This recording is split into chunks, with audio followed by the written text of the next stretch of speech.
Morning. Alpha Kale greeted me when I woke up.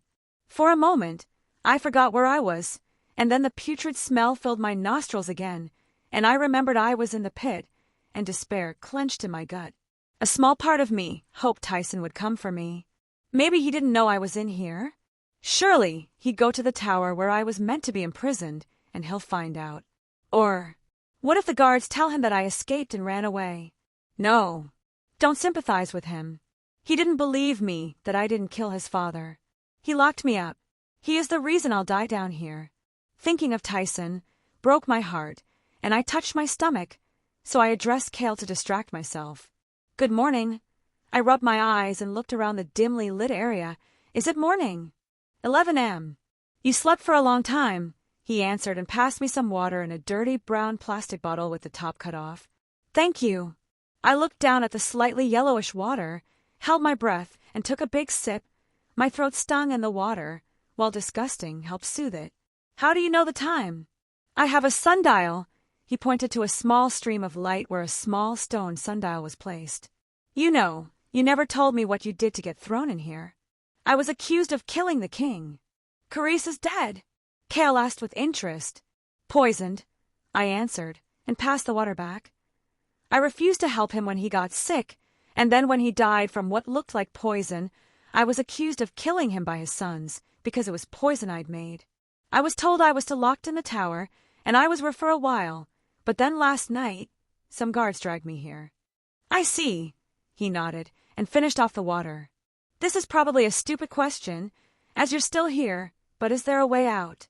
Your fight, that is a stupid question, he said bluntly. There's only one way in or out, the opening. Not even the dead get out.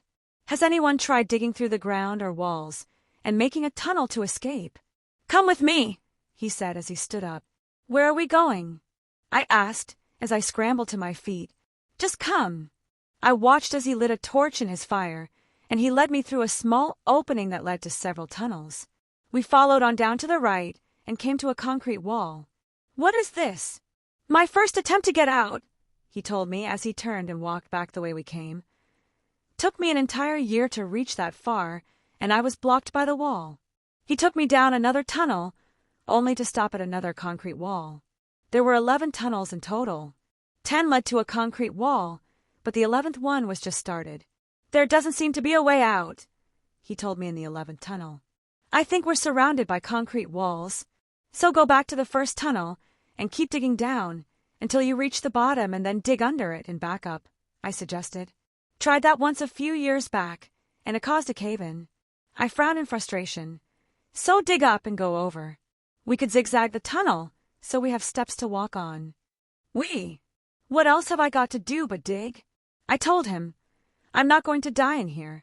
I will get my son out. Fine. We'll dig up. We walked back out, and I looked around the large cave area Kale had claimed as his territory and went over to another opening where his blood symbol was placed. Do you know how many other innocent Lycans are in here? No clue, he shrugged. Maybe a third. But if you're planning on saving them all, then forget it. No one stays innocent in here for long. We've all done things we're not proud of. It doesn't mean they deserve being in here. Kale laughed and shook his head. Goddess, you sound like your father. He was always a dreamer and saw the best in everyone, he told me. But none of those people he thought were worth saving were rapists or murderers. Not all of them are rapists or murderers. I told him, at least, I hope they're not. And they deserve to escape too. Speaking of which, how did you all get out that day? Kale asked. Where did you go? I know Carice looked for you, but he obviously didn't find you. Oh, I sat down and relayed my tale. Flashback. The air was so thick with smoke and the smell of burning metals that I could barely breathe as we ran through the dark streets of the city. The sun, a faint glow behind the dark smoke flowing into the sky, shielded us from the light. My heart raced as screams echoed through the streets. It felt unreal, like a nightmare I couldn't wake up from. My mother grabbed me from my bed and held my hand so tightly that my hand turned white, her grip fierce and desperate. Mommy, I'm scared. I cried as she ran us through the fighting pack members. Run, Lyra! She shouted, her voice breaking.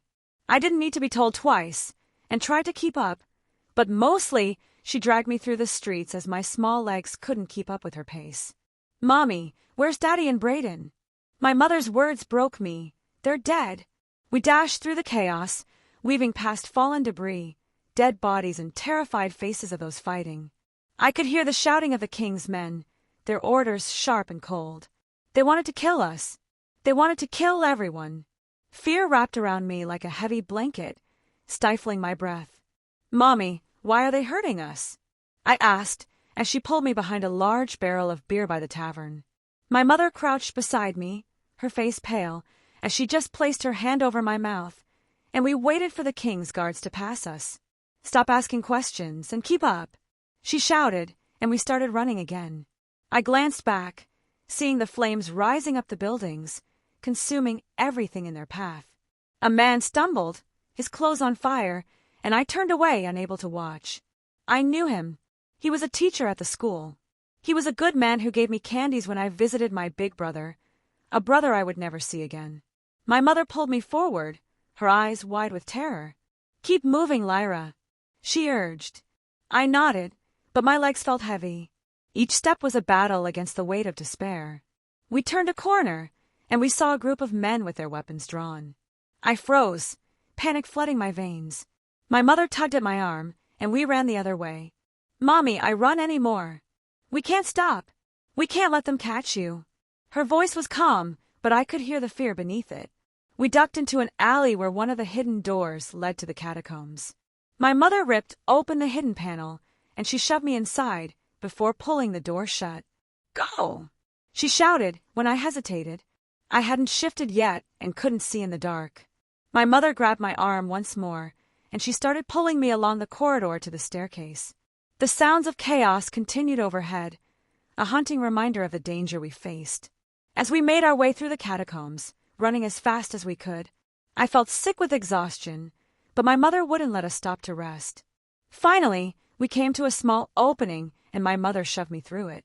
I blinked several times as we came out into a small clearing in the woods, and once my mother joined me, we began running again until I had no air left in my lungs.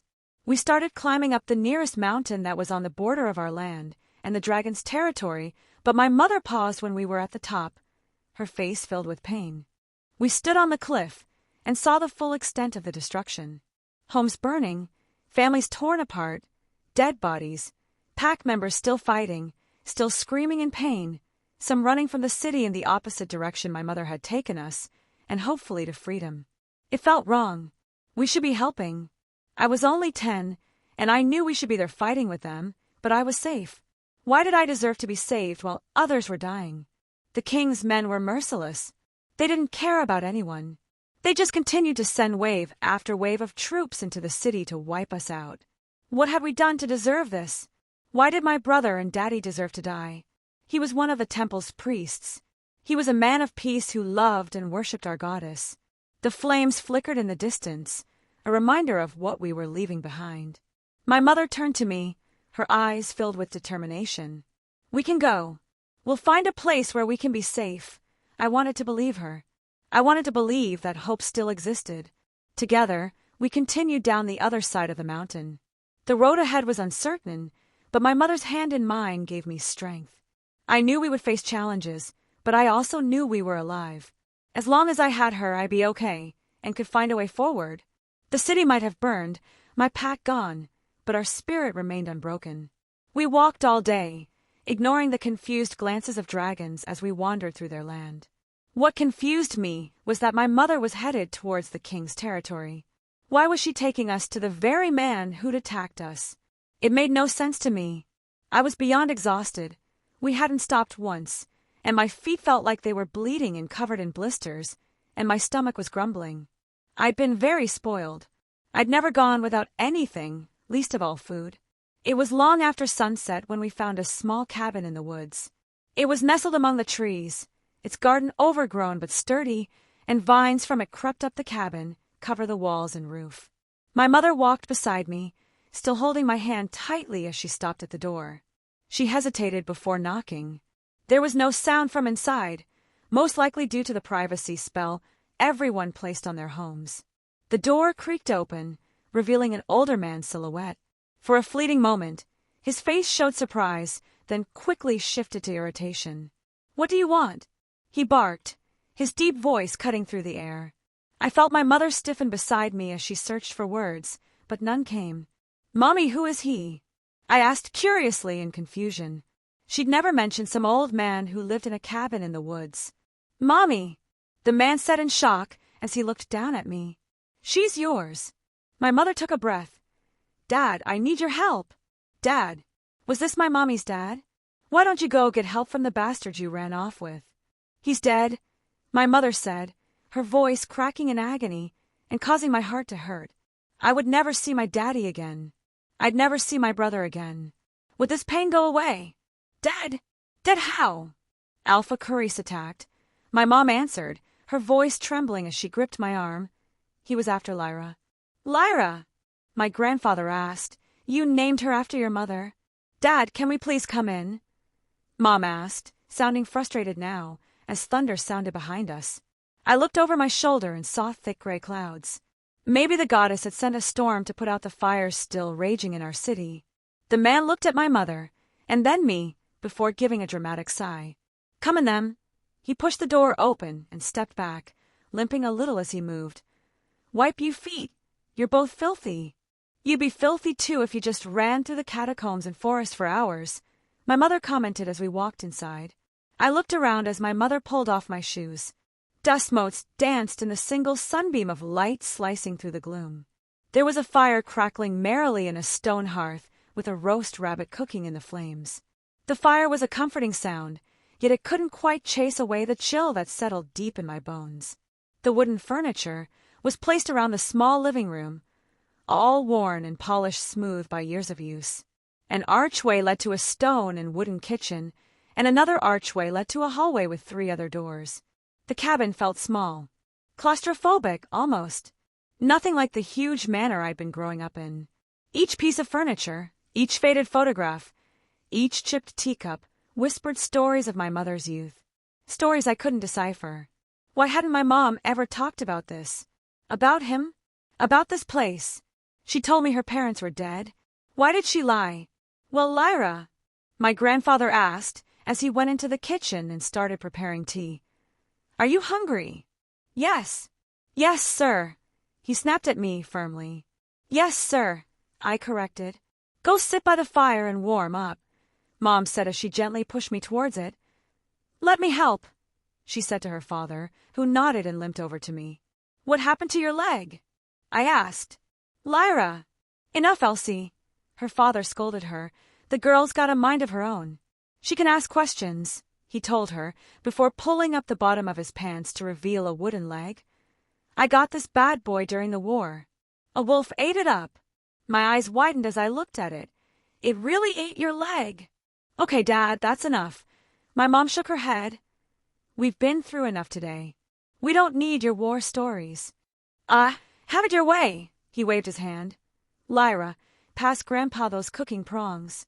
"Yes, sir," I said, and quickly passed them over to him, and he started fussing with the rabbit. "Do you eat rabbit?" he asked me. "No, sir." I shook my head. "I've never tried it." "Of course not. That rich father of yours probably had you eating gold," he scoffed, as my mother came in and placed a tray between us, before sitting next to the coffee table. My mother's hands shook at the mention of my father, and she started crying. "Mommy," I quickly hugged her, and she cried harder. "Don't cry.